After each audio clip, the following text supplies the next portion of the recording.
This Restorative Justice Life is a production of Amplify RJ.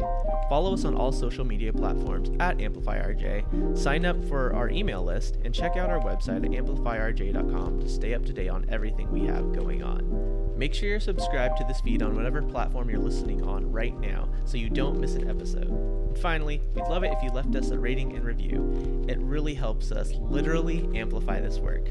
Thanks for listening. Enjoy the episode.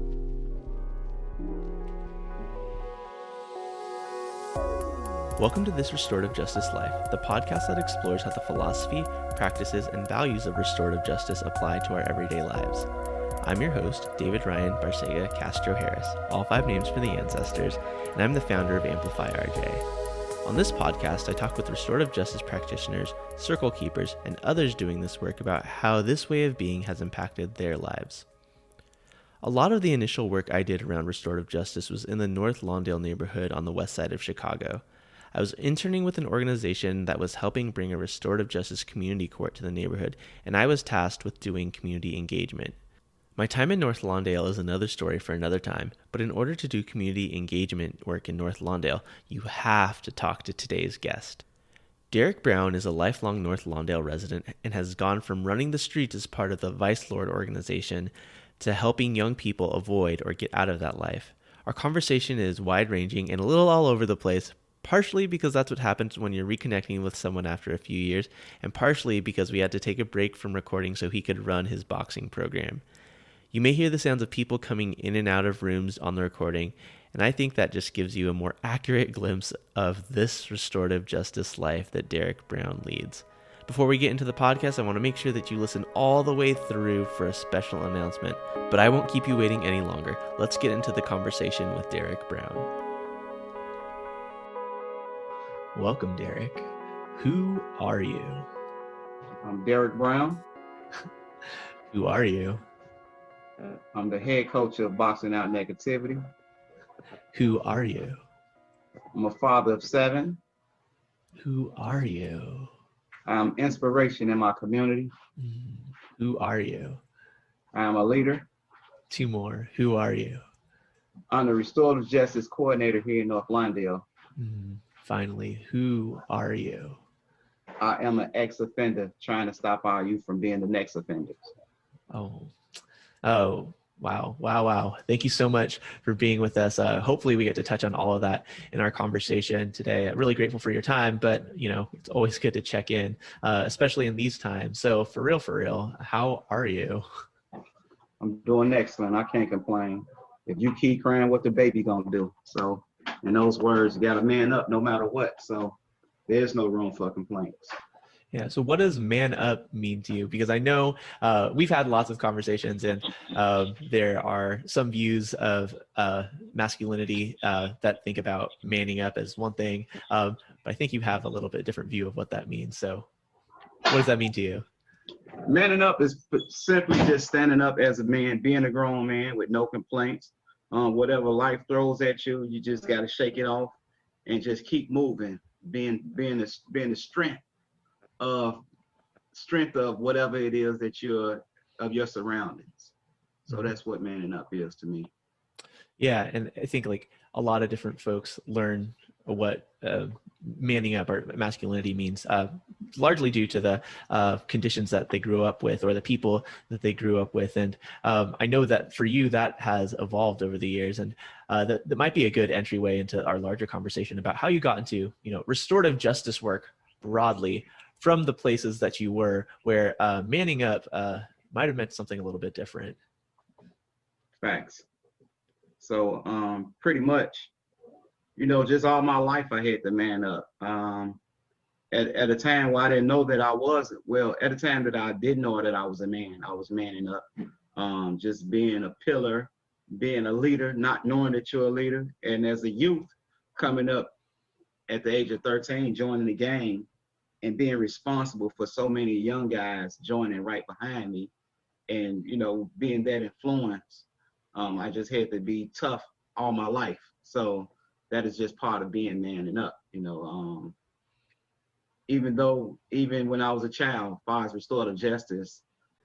So as a child, just growing up through North Lawndale, joining the gang and getting ranked, being a gang leader in the gang that I was in. I had to be forgiveful, had to have a kind heart, and I had to forgive. So that was restorative right there. That was restorative practice, giving people a chance. Like when the people in the gang, our gang had rules, and if you break the rules, you have to get violated. So in those gangs, when people broke the rules, I had to be like the judge, and I had to, convict. But a lot of going in conviction, I had to be forgiveful, caring, and loving. So that was just all a part of manning up. There are obviously a lot of things that are harmful about participating in gang life, but you and I both know it's where a lot of people find a sense of belonging and family, really taking care of relationships with folks. That's what restorative justice is all about, right? What was your entry into gang life? Unfortunately, they're all harsh as far as joining the gang, but the infrastructure on what I learned was discipline. The gang that I was in, even though we were brutal, but they were teaching us to be conservative men, men of respect, men of honor. They taught us not to disrespect our fellow humans. To give respect, to earn respect is to give respect. So that was one of the biggest things that I did learn from being in the gang, and also inside the penitentiary. It wasn't the correctional facility that was correcting my wrongs. It was actually the gangs that was correcting my wrongs. But at the same time, they were teaching me how to be a better criminal as well. So it was like a give and take when being in the gang. Yeah. The gang that I was in. I know you still live in the neighborhood where you grew up, and you're much older, wiser, more experienced now than you were as a teenager and as a young adult. But can you talk about the transition from your involvement in criminal life to where you are now? My transition from the criminal life and where I am now is, it was a pretty much hard transition due to the fact that it was like an addict. I had to learn how to live all over again. It's like being a newborn Christian or a newborn child or a newborn human to the planet, due to the fact that everything that I was doing in that underworld was criminal. Everything that I was a part of was a criminal life. Selling drugs, running operation on the block, protecting the block, going to war. Everything in that life was criminal. The only thing good was to make the best out of a worse situation, and that's what I was doing. But to make the transition, I had to learn how to give all of that up, and that's a hard transition, especially when you don't know nothing. When you don't know nothing but the gang bang, you don't know nothing but the life. But it was just to a point of my life that I got to a point where I was tired of destroying myself, not others. I had to learn how to love and not destroy myself. Like, do something and go to jail. I had to learn how to stop doing it. I had to learn to stop selling drugs, because if I continue, it could cost me my life. It could cost me a life sentence. Stop selling drugs is to put a gun down, because a gangbanger without a gun is like a barber without clippers. So all of these things came with gangbanging, and I had to learn what was better for myself. And the transition was when I was willing to give up my life as of being homeless. I had to give up food. I had to give up power. I had to give up the streets. But at the same time, it was a relief and a stress that I gave up that I didn't even understand. I had to give up a lot of women. So with that transition to now is, I realized the transition that I am in now, I don't have to worry. I don't have to worry about watching my back. I don't have to worry about the cops. Whenever I see the police and they rally up, I don't have to think, is they finna come and raid my house? I can walk down the street without watching my back. So that transition is phenomenal and grateful. But in order to make that transition, you have to give up a lot. Yeah, and it's not an easy thing, like you were saying. We talk a lot about in restorative justice. It's about relationships, but like, it's really important to remember that the first relationship you have is the relationship with yourself. Correct. Um, Correct. was there any like specific incident that like really like, I really need to make this change? There was never one specific incident. It was all incidents that ever happened to me that made me want to change.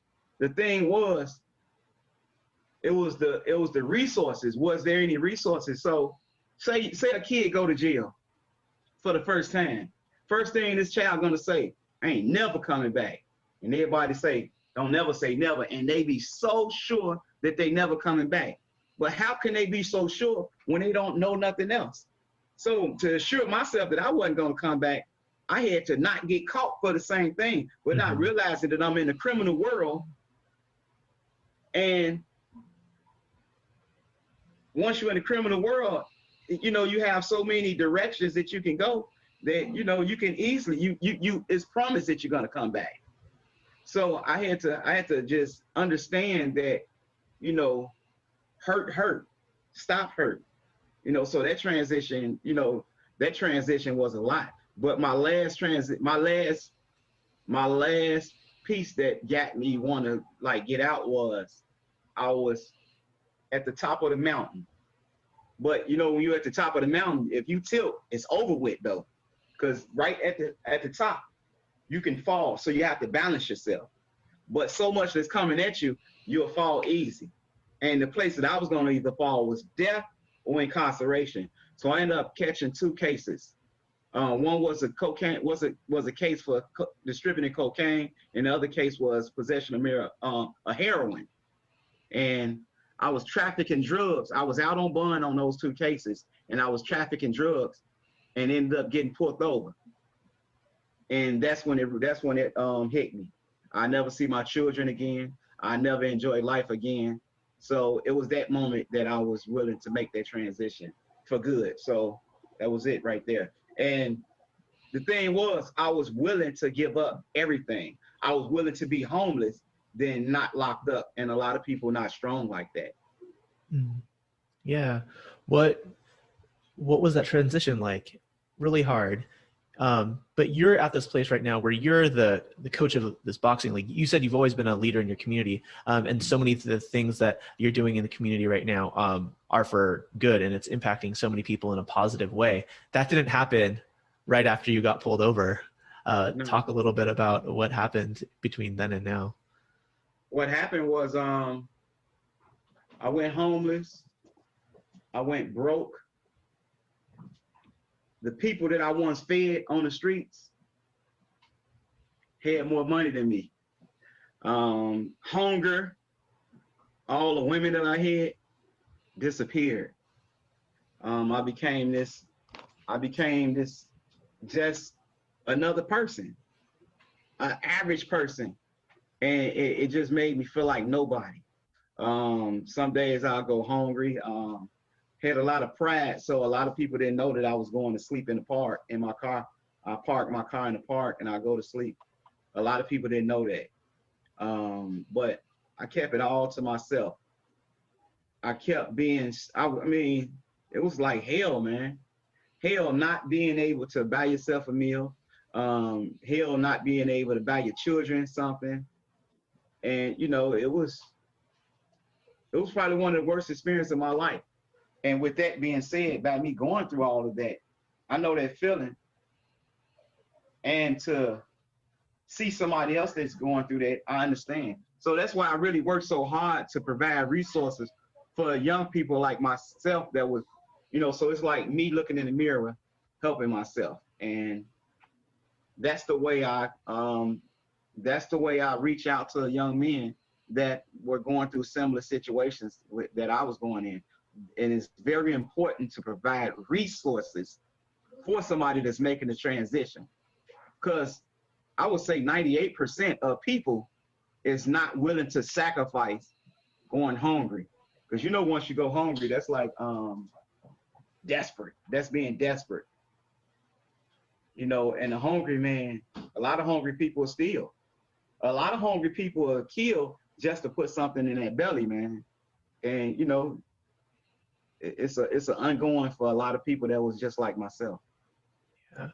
I think what you're talking about is like, meeting people's needs is like, another part of this work. Like, it's not just like, oh, how do we fix what happens after the harm happens? It's like making sure that people are okay in daily life. I don't think people often think about restorative justice in terms of, have you eaten today? Right? Are you good? Right. Like, do you need food? It's such an important piece. From sleeping in your car in the park, how did you get to this place where now you're able to provide all of these things for folks? Well, it was a lot of prayer.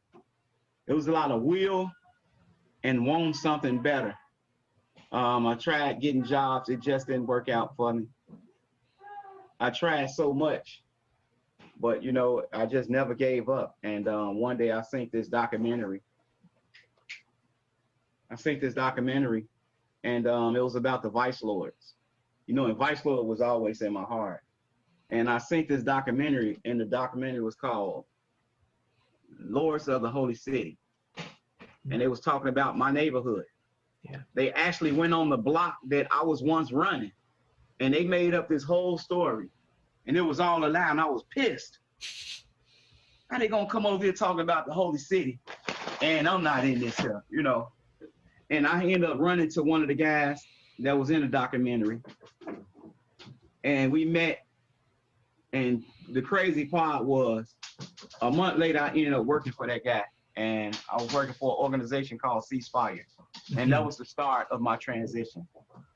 And they was paying to stop violence in my community. What I realized and understood was, who was better yet to stop violence than somebody like myself, which I was one of the leading force of the violence in the community. So, I became an advocate of peace, and that was my start right there. Yeah, talk about that experience, going from, causing the harm to, actively stopping it. Ceasefire is an intense program. Yeah. So in my eyes, in my view, from the way I see it, I was the best violence interrupter in Ceasefire. And I believe the reason why, because I was recently active on the streets. Ceasefire had a lot of old heads, old gang leaders. I was real fresh and young and fresh off the streets. So my hands still had, I would say, residue on them, street residue. So when I go through the hood and I tell somebody to stop, and they look at me and be like, shotgun said stop, it will stop. So in this particular year that I got hired, North Lawndale had about 40 plus murders. And after the work that I put in, they went from 40 plus to, I think it was 6. And that was a beautiful transition. And that was shining a lot of light on me. And that's when I discovered the gift that I had, being an advocate of peace. But just being an advocate of peace, and just, being introduced to my calling. Yeah. How would you define that, your calling? My calling is just being a heaven sent instrument, one of God's chosen few, who have power and ability. So the thing is, when you have power and ability, there comes a great responsibility. And, it's all about doing the right thing and walking in peace. It ain't where you're going, it's where you come from. And I come from a background where I once ruled to a point that, you ruling without any type of knowledge of love or care. Mm-hmm. Your rule is with fear and force. And just by me discovering, I could still rule by love and caring, but at the same time, you wouldn't call it rule, but, I would call it just being a caretaker. So I could just say that's what I am today, is a caretaker. Yeah. And you're doing that in a number of different ways. You talked about as a boxing coach, right? And as a restorative justice coordinator. Which one of those do you want to share about first? Um, they both are in the same category, because I end up, it's like if I want to help Derek Brown 30 years from now and he'll be 14, we could go 35 years. If I wanted to help that Derek Brown, that 9-year-old Derek Brown, I would have to be a restorative justice coordinator. To help that Walter Gant, which was my best friend who got killed on the streets, I would have to be that coach / mentor / parent / counselor / guidance counselor. I have to do both. Just being a coach is to sit down with young men, young women, and just give them a future, give them the right guidance, coach them the way through life. To be a restorative justice coordinator, I have to go inside of Cook County Jail, facilitate fatherhood classes, facilitate parenting classes, and also to create resources for when these inmates are released, to give them a sense of direction.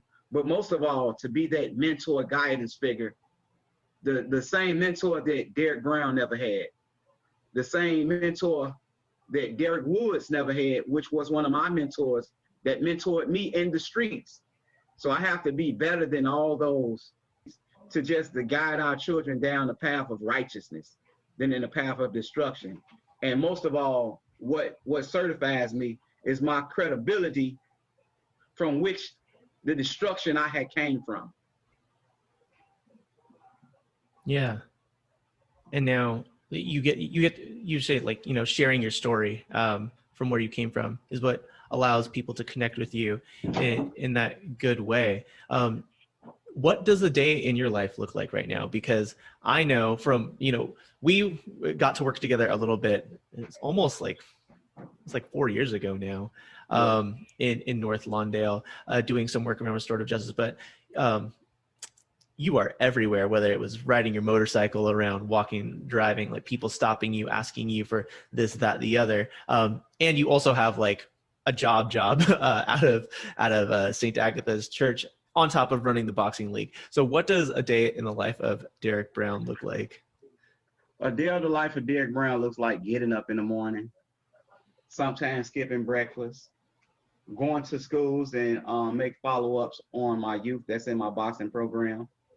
12 o'clock going inside of Cook County Jail, facilitating my parenting classes or fatherhood classes, coming back to work at 2 o'clock, leaving work from 3 o'clock, going to the gym, doing peace circles with my team, exercising drills, a lot of pad work with the kids hitting on the mitts, running through the community, and that might end to about 7:30 to 8 o'clock at night. Mm-hmm.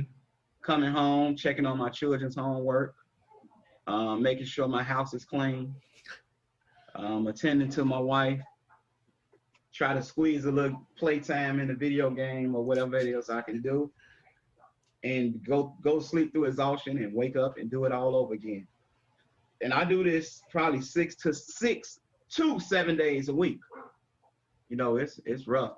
And not mentioning on some days I might have to go on the streets and do some violence prevention work where some guys might get into it to prevent a gang fight, a gang war, prevent somebody from killing, all type of things. So my days is actually full. And as I just said right now, with this little time, I got youth coming in and out my house right now because we're getting ready to go to the park and do some type of training. So it's rough. Yeah, but definitely. Hold on. While we take this break to let Derek run boxing practice, I want to share some things happening with Amplify RJ. Our Intro to RJ workshops are still going on throughout the month of October on the 20th, 21st, 24th, and 28th. Intro to RJ is a combination of 1 hour of on-demand learning and a 2-hour live interactive session, giving folks the foundations of the intersection of racial and restorative justice. We also have deep dive workshops into different topics and one-off workshops like the Youth Empowerment Session with Griffin Castillo from episode 2. Another example of these workshops is next Thursday, October 22nd. Our Patreon community member Eris Ann Gallegos is hosting a workshop on Fil-Am history and representation in honor of October being Filipino American History Month. Go to amplifyrj.eventbrite.com to see those dates and all of our other events. Now, let's get back to our conversation with Derek. We were talking about the day in your life, and we took a break in the podcast so you could go run a practice with your kids in the boxing club. I remember very early on in our relationship, you told me that you don't even like boxing. Tell me a little bit about how that started. No, I don't like boxing. But when I started, I was sitting on the school watching these young guys just throw these rocks at cars, and they'll hit the car. Once they hit their target, the car stop and they'll take off running. And I just had it was like a flashback of my life. And the flashback was when I was that age, I did the exact same thing. But what happened when I was a kid, somebody ended up getting killed. So, I was just trying to stop that cycle from happening again. And I just started talking to the young guys. And, I ain't had nothing to offer them. I was broke at the time, no job, no money. And all I had was a fighting background. And I just, started teaching them how to fight. Not realizing the discipline that came with it, because I wasn't taught discipline when I was fighting back then. But one thing led to another. I started training guys every day, young children, to the point of that summer I had 81 children. And after that, Boxing Out Negativity was born. That was 11 years ago. So where I'm at right now with that, I hate to say it because it sounds like bragging, but it's not bragging when it's the truth. But we like the #1 boxing league in the city of Chicago. Boxing Out Negativity turns failing you to passing you, unenroll you. Boxing Out Negativity is now responsible for sending multiple children to college. We're now a 501c3. I'm not getting paid for it just yet. The whole goal is to make Boxing Out Negativity my full-time job. So that would release me from some of my other duties that I do here in North Lawndale. I have a real big passion with youth. I make miracles with nothing. So my objective and my outlook is, imagine if I get something and what I can do with something if I'm making a miracle out of nothing. So this is a call out to everyone right now. It's North Lawndale Boxing League. You Google it. I will put the link in the description for Boxing Out Negativity so people can check you all out and support. But I think it's really cool how, what started off as just like, this is what I have to offer right now, just a place for these kids to go. You said like you run peace circles with them. You're checking up with their grades at school. Tell me about how you're incorporating restorative justice into a boxing program, because that's different, right? Yeah. So right now, North Lawndale right now has a restorative justice court, and I'm like one of the biggest mentors in the community, one of the biggest mentors on the West Side. So right now, a lot of the youth that's catching cases that's going to the restorative justice court is now getting mandated. Part of their repair of harm is to join the Boxing Out Negativity program.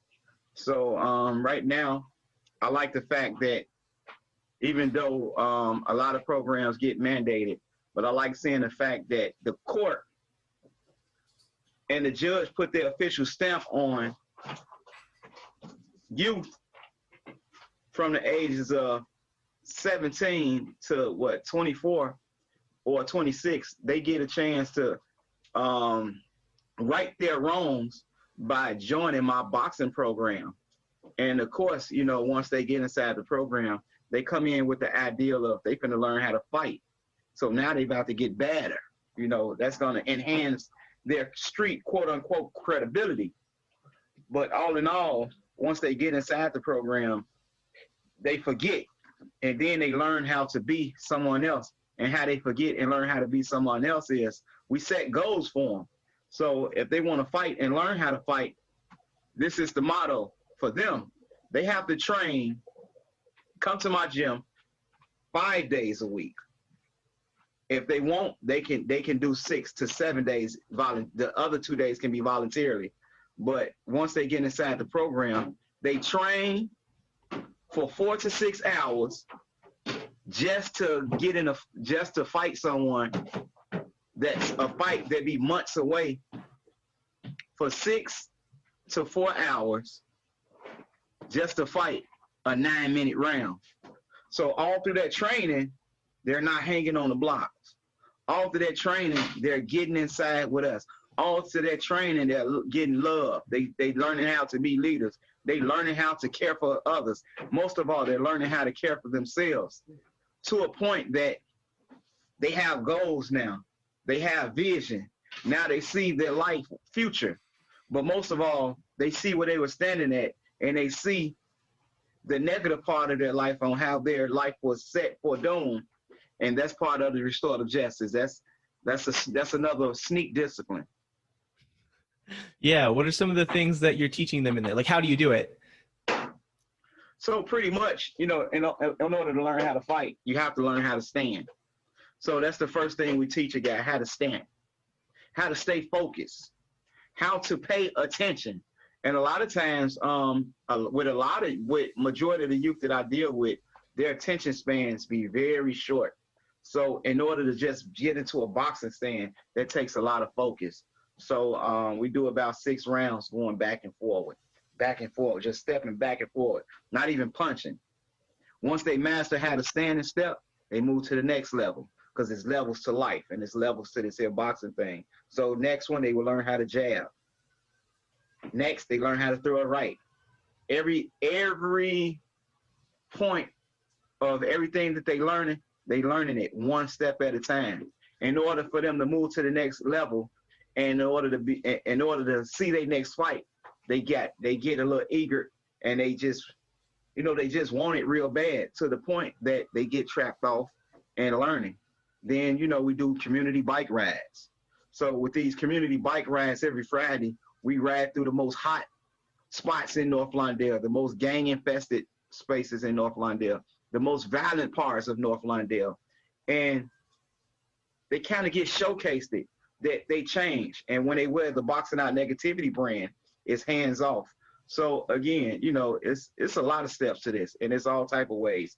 Also the peace circles, they become circle keepers. They do, whenever I do parenting classes, my of age youth always attend, and it don't matter how many times. So they be a part of my training. They learning everything that I learned and some. So it's like I'm downloading the part of myself, the best part of myself, into them. Yeah, absolutely. And it's great that, I think a lot of times we have these programs where, people just have to like do this, do that, do that. They don't care about you as a person. What I hear from you and what I've seen from you, the kids, they look to you as dad. Correct. 100%. And I think a lot of times when, Black young men in society, especially where you are at, grow up without that positive figure. And so I just want to thank you for the role that you're playing, like you're saying, pouring the best parts into the next generation, because you're not going to be around forever, right? No. This work goes beyond you. It goes beyond the conversation we're having. It goes beyond, hopefully, the kids in your program. Chicago's got a lot of problems. This can have impacts for generations to come. Yeah. And like I tell them, this is not my program. This is our program. So I also work with One Summer Chicago, After School Matters, and any program that's willing to hire youth. So in all actuality, like I say, I'm trying to make a living off of this as well. But as of now, the youth that I've been dealing with, they've been getting paid more than me. But it's all worth it when you can save a child. Like with me, I was 13 years old and I joined the gang. I went to the penitentiary at the age of 17. I've been shot at the age of 19. I lost my best friend at the age of 19. But all in all, the most part is I led people to a path of destruction. I led young men to the graveyard. I led young men to the field of drinking alcohol, smoking weed, cigarettes, and that led these guys to smoking crack, doing heroin. So I destroyed so many lives. But in today's time, I have a few youth that has been to college. So I'm not sending these guys to the graveyard. Well, I didn't send them, but I didn't lead these guys to the graveyard, and I'm not doing that anymore. I'm leading these guys, instead of a path of destruction, I'm leading them to the path of righteousness, becoming the next community leader, becoming the next world leader, becoming the next peacemaker, and I know this for a fact. And this right here is going to be here to the end of time. Boxing out negativity will be in history, and I'm just writing a little small script in it, but once it's all etched in stone, Derek Brown started this, and it's going to be great, even though I don't be here to see the greatness of it, but I see the greatness of it through vision. Absolutely. This podcast is called This Restorative Justice Life. When did you first learn the word restorative justice? I learned the name Restorative Justice only 4 years ago. No, I learned the word restorative justice 5 years ago. And that was when I got the job at St. Agatha Church. And I took the position from Father Larry. He gave me the position. I was a supervisor. And to the point when I sat down and realized that I've been doing restorative justice my whole life. But the fact of the matter is, the people that's in restorative justice have no idea what restorative justice is. Say more. To the point where I believe that I'm the professional. I have to be the professional because everyone's coming to me for the answers. Everyone's looking up to me as the solution. But the only part is everyone's getting money and a dollar out of restorative justice, but Derek Brown. But then again, so hold on. I want to clarify. I know what you're talking about because you and I were there. You talked about this court in North Lawndale, right, where we have youth who are, I think you said 17 to 24 or to 26, right? Correct. Who have felony offenses, charges against them, have the option to go through a restorative justice process through this court. And so the POs are getting paid, right? The bailiff's getting paid, the sheriff's getting paid, the judge is getting paid, the social worker's getting paid. And hey, let's send them off to this community leader. Correct. I just wanted to clarify that for folks who didn't have that context. Yes, it is very sad to the point where these people are getting 70,000, I'm going to say lowball it, 56,000 and up. And here it is, I'm getting 35 and under. So it's like, you can, it's cool to use me, but just don't abuse me. But this is a case where, you're getting abused. So I have to look at it like this. God's work is worth more than $1. So, I'm just grateful to be a part of it. Like right now, I'm way ahead now, far as being grounded. I'm a part of a lot of decision making right now. So I'm grateful for that. I'm on the board of the West Side Mental Health Coalition on decision making. I'm part of the IDOT program right now, where they're making decision making on putting bike lanes in the streets. That's Illinois Department of Transportation, for those of you who didn't catch that. Yeah. Correct. So I'm a part of some things now, a part of some decision making. So, we'll see how this is going to go. So how my future going to look on this one here. Because I definitely just up the antes on everything that I'm doing. I work very close with the Chicago police, with bridging the gaps between policing and community. So it's a lot that's going to go on right now. So, yeah.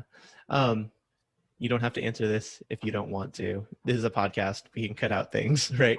Why do you think it is that the people who are quote unquote professionals get paid and people in community don't? I'm going to answer that question. It's a must that I answer every question that you give me, most honestly. And just remember, these are my own answers. This is what I feel and believe. But I guarantee I'm closer to the truth than anybody you probably would answer these questions. But then again, the reason why, because education is one thing. But understand this, education and intelligence is two different things. And the problem is our community is being ran by a lot of educated fools with hardly no intelligence. They really don't understand and know what to do or understand what goes on or how to fix anything in the community. But then again, the reason majority of these people got have this educated background was to get a check. So a lot of these programs that's in the community is based upon a dollar. It's based on numbers and dollars.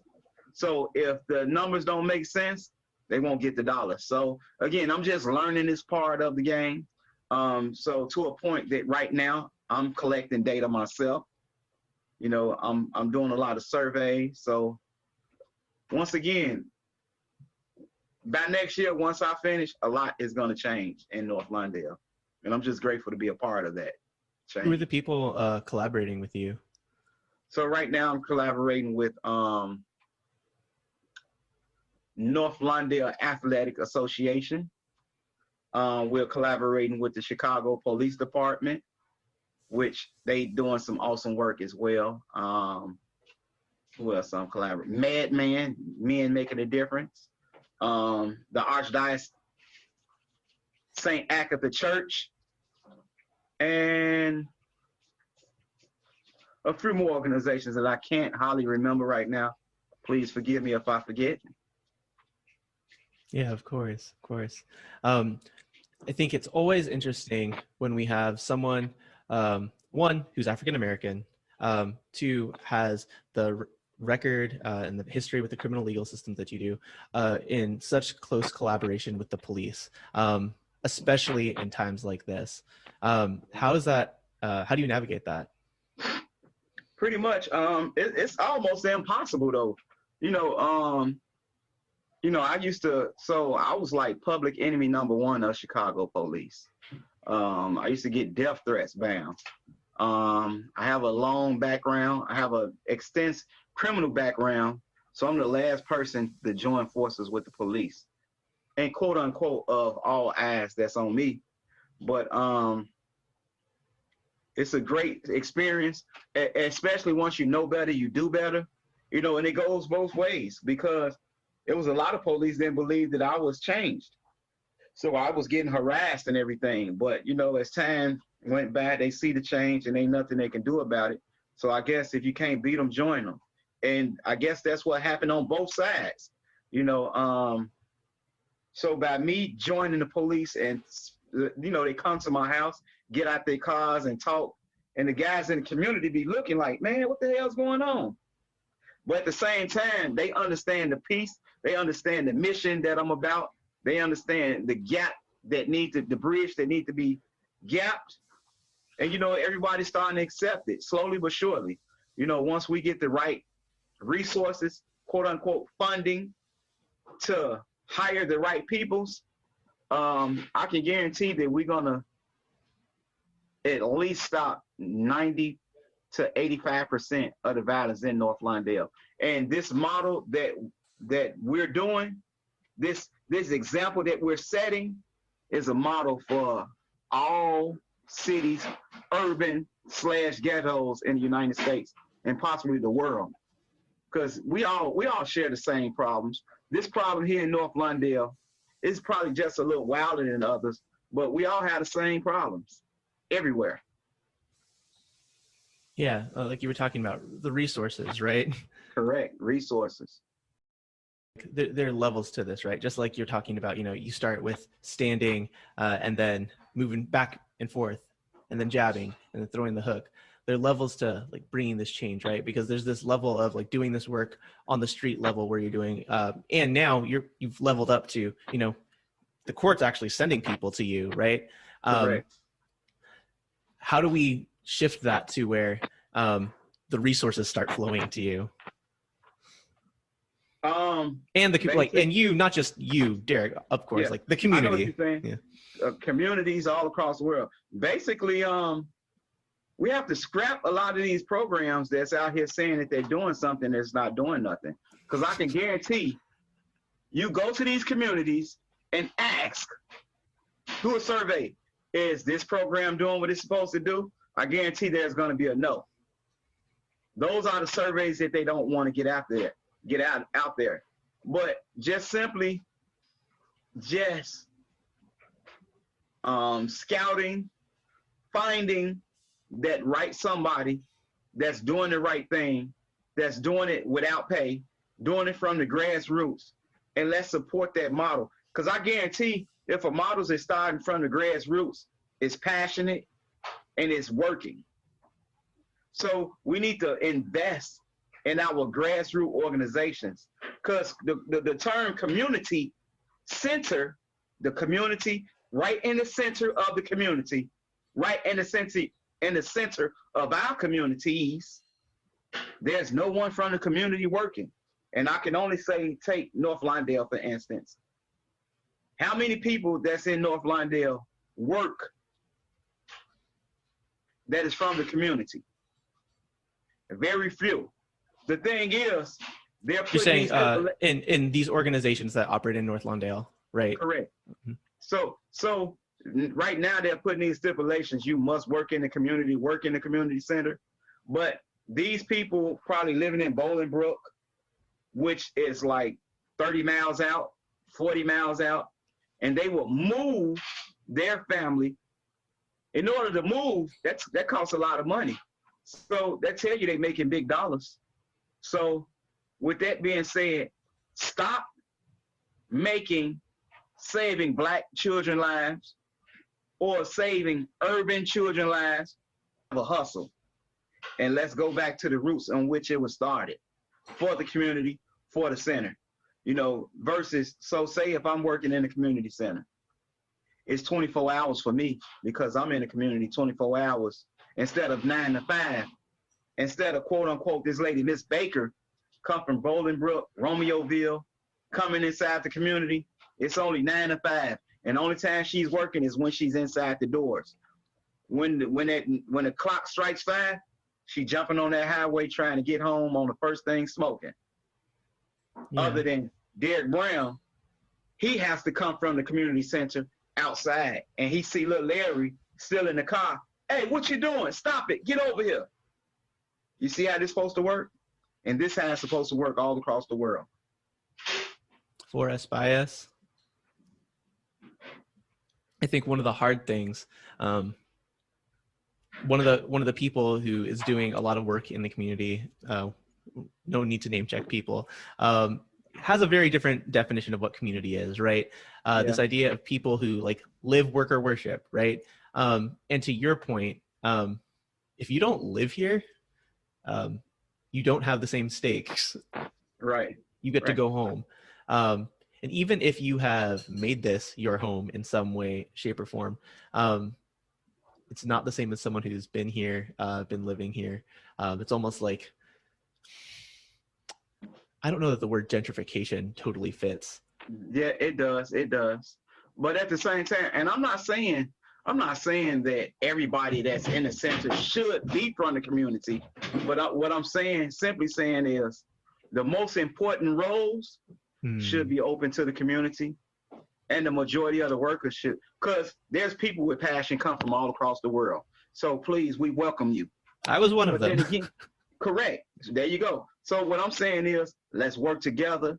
work with the community, and let us show you how, and let's do this together. And that's what it's all about. But the problem is, it's too much of a hustle. It's too much money in these programs for people just to turn their eye. It's like looking at a ghetto, untouched ghetto is like looking at a pot of gold. And, you know, it's just like a mining. You know, people come to these towns to mine funding from the people who need it. And then they get overpaid. And they don't mind giving you, you know, they eating good chicken, and, you know, whatever they don't eat, they throwing you the bone, expecting you to get full. So, and that's sad. That's going on in every community, especially my community. Yeah. I think like this idea of, you know, people. So I came in as a student to one of these organizations, right? Trying to learn, and then pretty quickly seeing where power was held and where power and money wasn't, right? And as much as we want to say like we need to work together, I think it's like shifting power away from some of those organizations, to be honest, right? Because they're not necessarily going to change the way that they've been structured for the last however many years, right? I was actually there when you got hired and when they interviewed you. I don't know if you remember, but, you know, what struck me was your passion and, you know, how you came, and, you know, I think you caught the bus or something from way somewhere. I forgot how you got there. But, you know, that's the type of thing that heals people and heals things. You know, with somebody with that type of passion, that's what we should be looking for in our community. When it comes from outside the community, it got to be from the heart and not the mind. You know, it got to be from, look,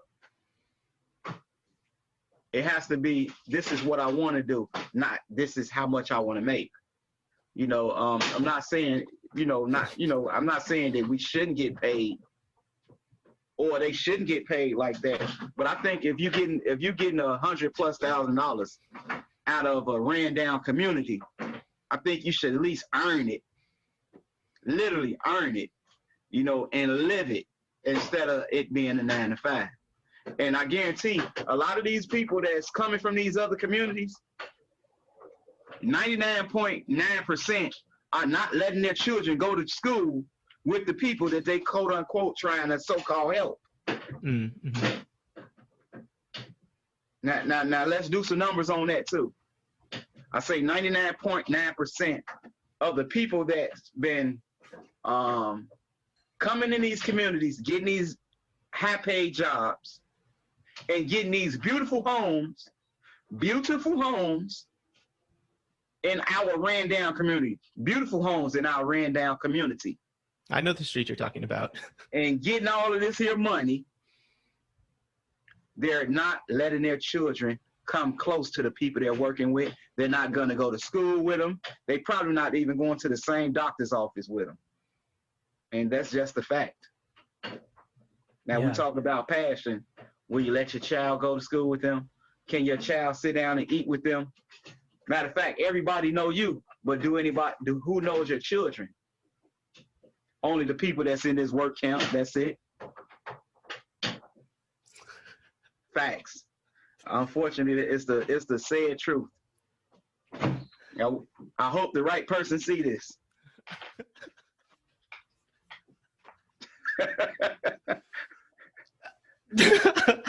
I don't know what I'm going to do with this, Derek, because we both know who we're talking about. But see, for me, like, I don't know how helpful this is to like. I think there is a part of like. No, but what I'm saying, this is in every community in the United States. Mm-hmm. I mean, you know, North Lawndale. Look, from 19th Street on back, from Carson to about Albany. Mm-hmm. That is about a 2-mile stretch. Mm-hmm. 2+ mile stretch. Probably a 6-mile circle.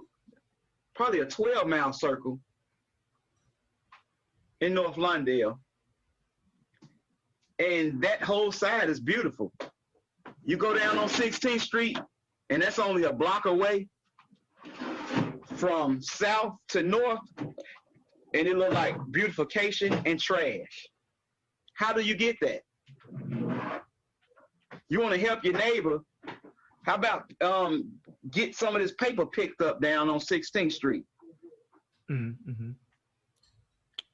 That's simple. Start helping, man. And I'm not just talking about my community. This is all across the world, man.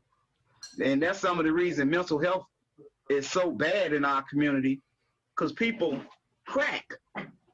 They see these people come in their community and they take over and run them out, and they try to drink their problems away, smoke their problems away, and then they mind pop. Now they're schizo, and everything they saying, get out of my community, you devils, and all of this here. That's a lot of stress, and they mind pop, man. They couldn't take it. See, and those the type of that's the type of data is not being taken down. I guarantee 50% of people that's schizophrenic are living with schizophrenia because of some stuff they done went through, some unfair treatment that they done went through. Facts.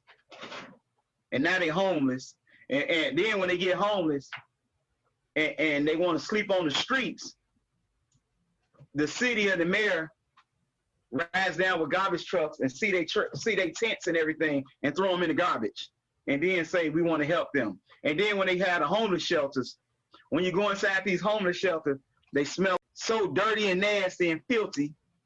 The zoo smell better than these homeless shelters, but they claim that they helping. It's just the problems on top of problems. Man, I went down to Skid Row and I talked to a lot of, when I was in LA, Mm-hmm. you know, anytime I go out of town, I want to go to the ghetto. I want to see what's happening. And I went to Skid Row, and it was like, don't go down there. And I started talking to them peoples, and they was having the same problems that's in Chicago.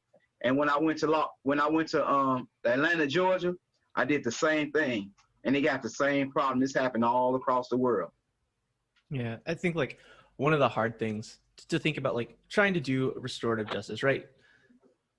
The people who are quote unquote helping, right, don't acknowledge the harm that they're doing, refuse to acknowledge the harm that they're doing. Yeah. And I don't know a way to make that right. For real, like, because you can scrap and you can take the scraps, and you more than anyone I've seen have taken a lot of times nothing, but sometimes just the scraps and done a lot with that. But that doesn't change like the systemic things, right, that are going on. And I don't know how that gets fixed. I don't know how that gets restored when people aren't going to let go of their power. Right. That's it right there. No, it's not going to get restored when people won't let go of their power. But it must be somebody in power to let them go. There must be somebody in power to see the problem at hand and say, let's try and fix it this way. If they ain't going to try to fix it, reprint some more money and help this one and see who come out with the better job. I can guarantee nobody in my community can compare to violence prevention than I can. I can guarantee you that with half of the dollars they doing. I can guarantee you that 1,000,000%. I just showed it on national television on numerous occasions. My last documentary was Vice News, Fight from Chicago, where I sat down personally with two different gangs. One group recently shot the other group, a guy in the other group. And you know when somebody shoots you in one group, it's going to be some death and retaliation.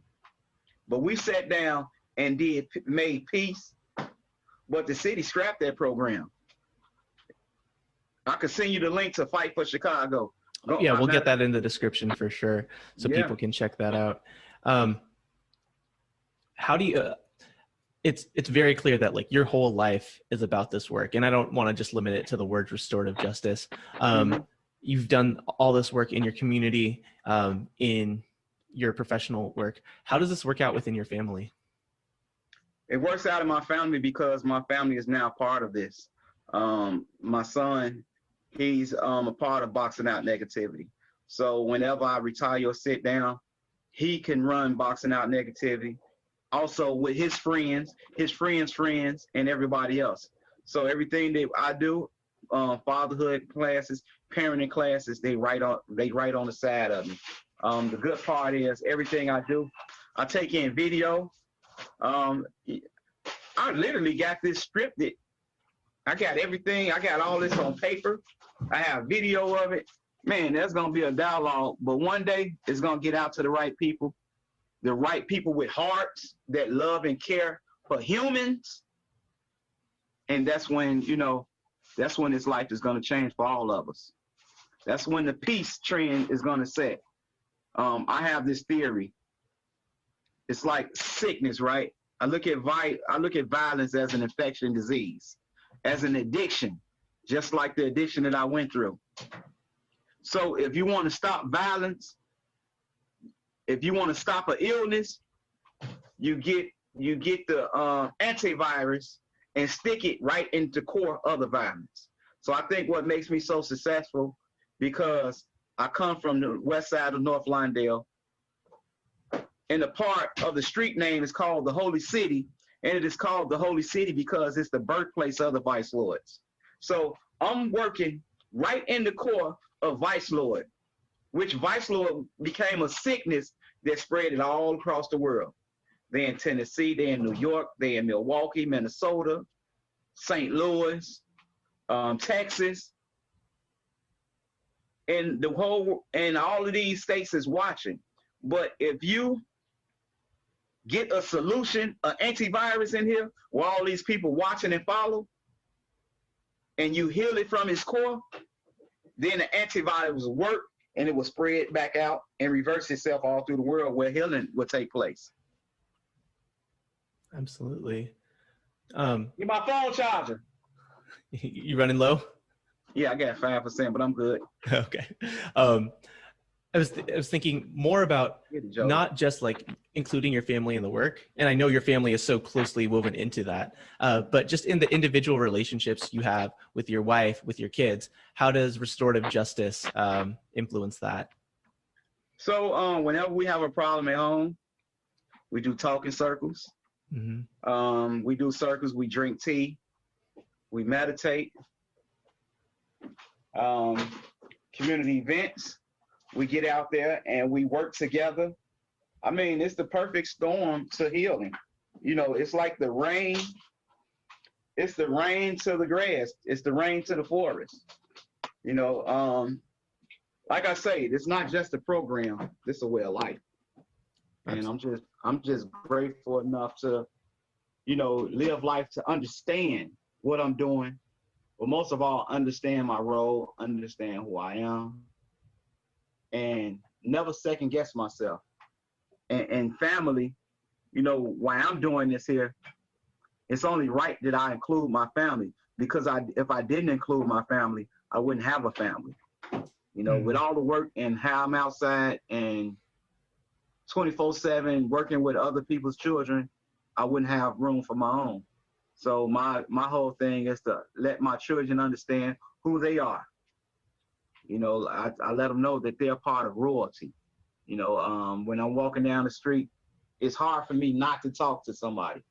Every 10 steps I walk and I see somebody, I gotta wave at them, talk to them, shake their hand, and hear them tell me how proud they are. So with that being said, my family have to understand that part and know that they have to be that example. The last thing that I want to be is the preacher whose child is a hellraiser.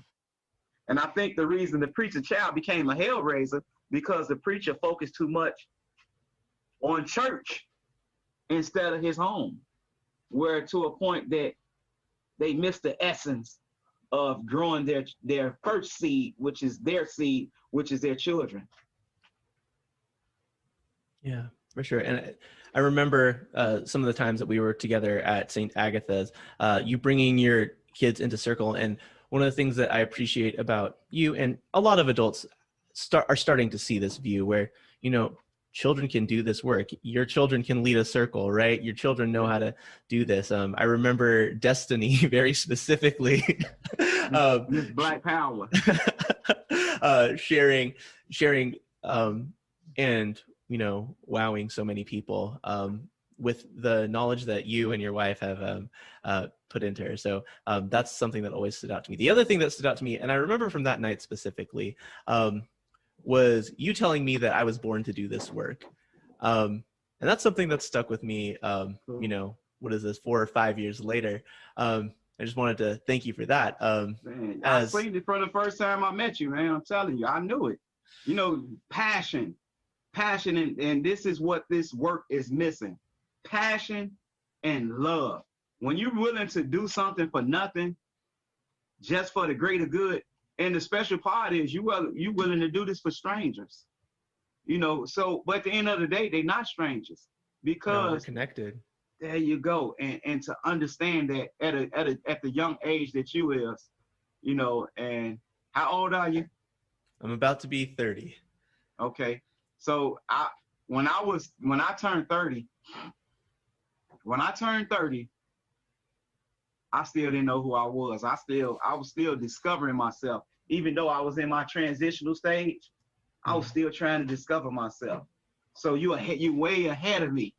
So if you're way ahead of me, where I'm at, you're gonna like shoot light years past me. And I can guarantee you that, you know, the passion is there. You know, God, this is God's word that you're gonna be all right. Even though you don't think you where you ought to be, but you just where you need to be. I'm gonna tell you, the only time you should worry when you're hungry, when you don't have a roof over your head, and you don't know when your next meal coming. But if you got those things, man, you straight. You know, that's why I don't do nothing for money. You know, I do this for the love. I do this for energy.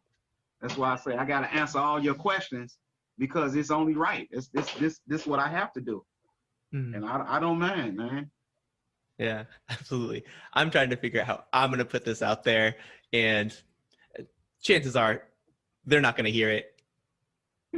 But things get around. This is a small community, even though I'm on the other side of the country. Yeah, definitely. Definitely.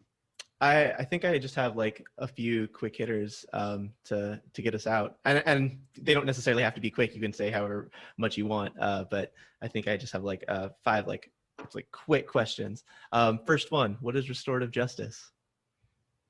Restorative justice is restoring life. It's like a plant. You have a plant that is rotten, is rotted out, but you know that it can live if you give it the proper care, the proper nurturing. And the human aspect is when a child or anybody loses their humanity or never have found their humanity, it is our job to show them the way of humanity without judging, but most of all caring and giving new life. I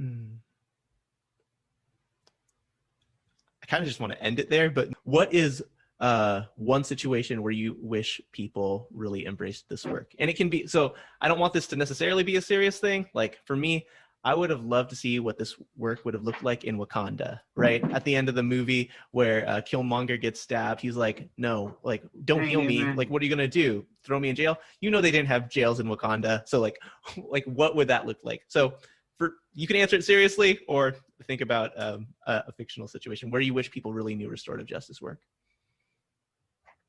You just said it. I thought the exact same thing when I seen that movie. You know, forgive, you know, because ignorance is bliss. I can't judge a Ku Klux Klan's member for growing up to be a Ku Klux Klansman, to hating, quote unquote, niggers. You can't judge him if you don't know better. So hope to see this type of work is in the worstest place in the world. You know, and to show forgiveness.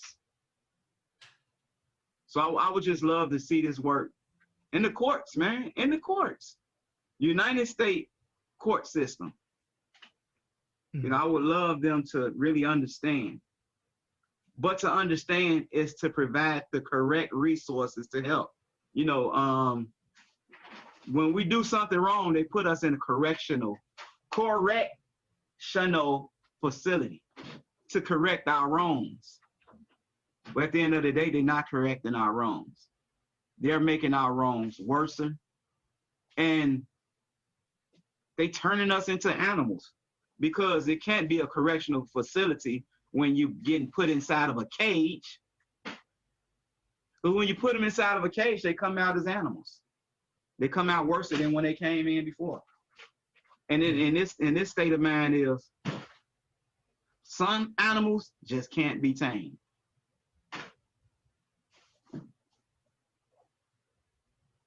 You believe that? Heck yeah, I do. You know, I see it all the time. So let me show you this. So I got a friend that just got out for murder. And he just got out of jail and went right back to jail for armed robbery and got out again. So he just did 23 plus years.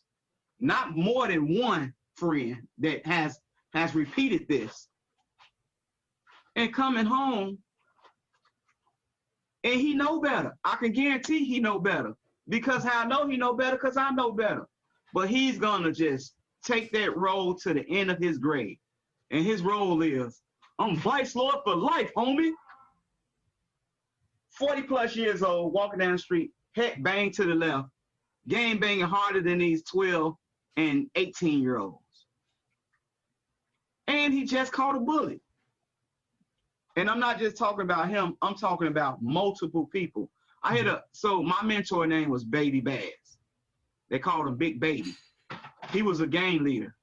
And when I was a kid, he used to always tell me about some of his old friends.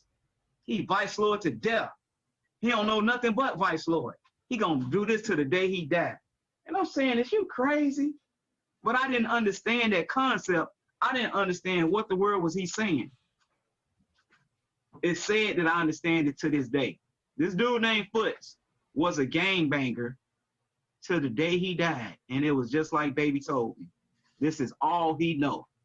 Going back and forth, back and forth, back and forward. But it was the time in jail that made him worse. Because the problem was, Foots never learned nothing. All Foots knew how to do was gangbang and how to hate people. Right, and when he go to jail, he try to learn how to not go back to jail in a criminal way. It wasn't to straighten itself out. Because I had those same dreams. Like, man, I need to stop going to jail. The only thing that saved me was I was a poor kid coming up, and I didn't like the way I was raised. And when I had children, when I went to jail, I wanted to be in their life. That was my concept. But a lot of these, and it's to every 2 people that think like me, it's 10 people think like Foots. And that's why the system is study flooding. The jail system is like a rotational door, training young men, and I'm not gonna say African men, I'm gonna say young men, and that's anybody that goes to that institution. It's training them to be that way, especially when they don't have the same resources that no one else has. This system is racially structured for prejudice. Like it's a system that needs to be redid.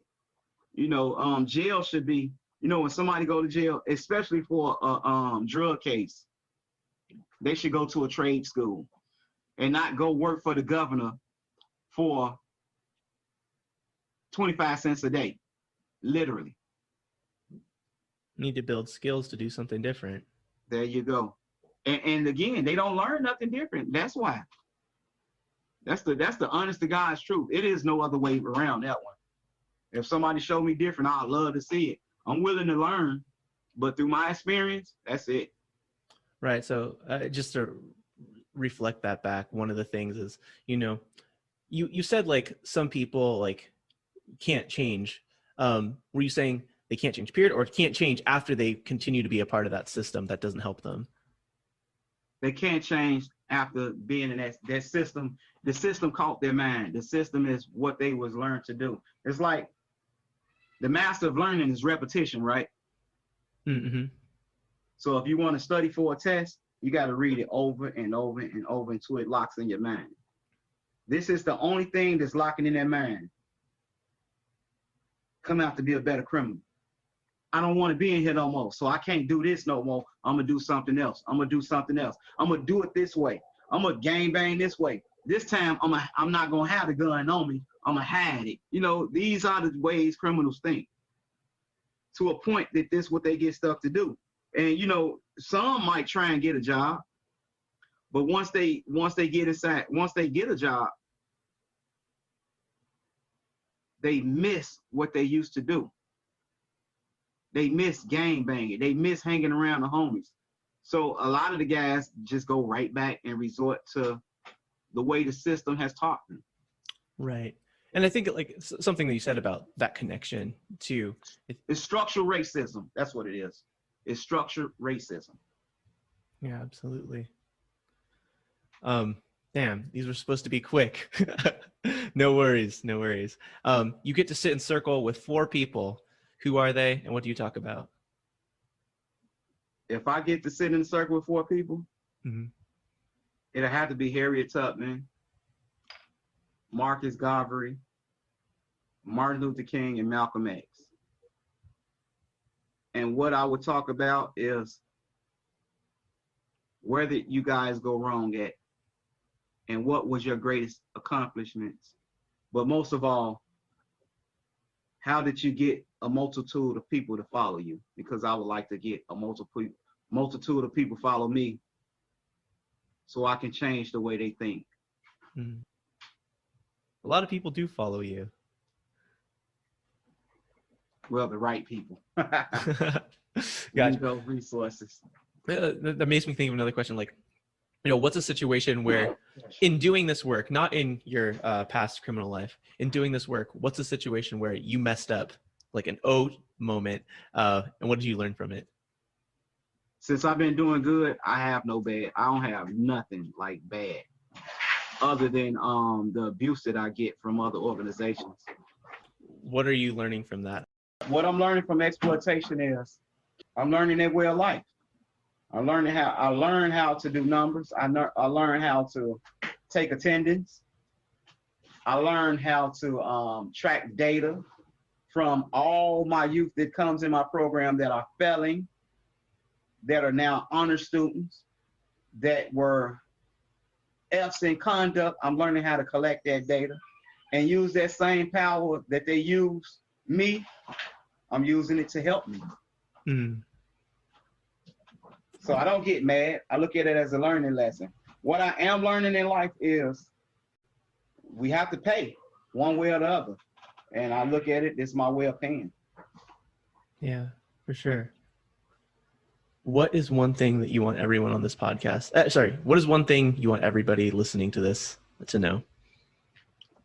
What I want everyone to know is if you passionate about the human race, I want them to just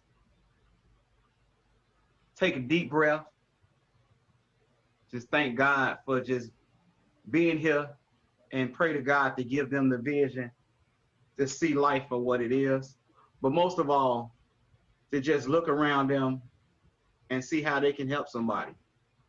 I just want them, and most of all, just, to follow me and just see my passion, see my heart, and hopefully that we connect together in heart and spirit, and just hope them to just change things in their community or in the world what they see that's not right, but change it in a justifying way.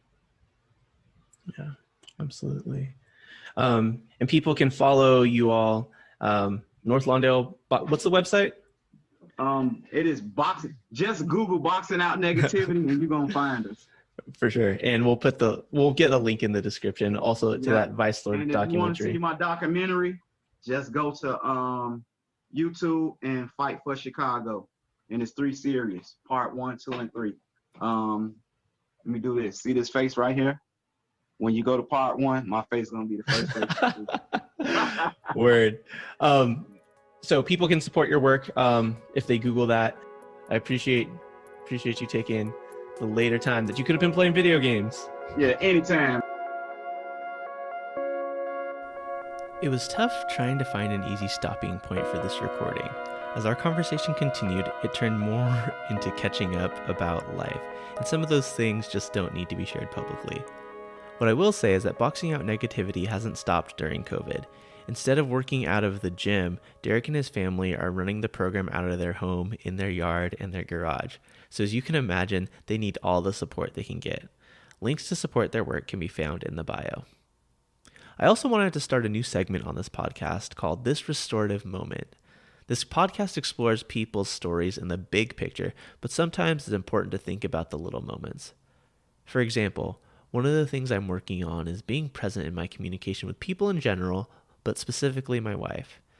The other day, she texted me about her sister getting a new job.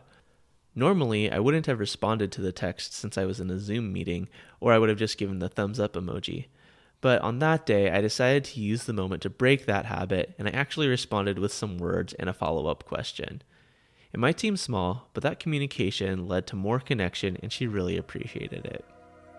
If you have a restorative moment that you want to share, big or small, send us a voice recording or a written message to amplifyrj@gmail.com, and it may show up on the podcast.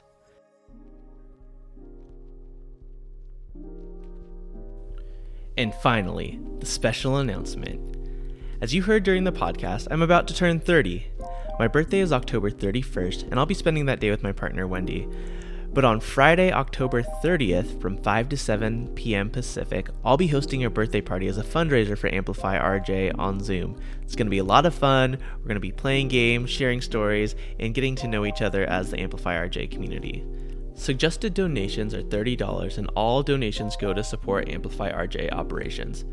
Link to that and all of our other events can be found on amplifyrj.eventbrite.com. Like what you heard?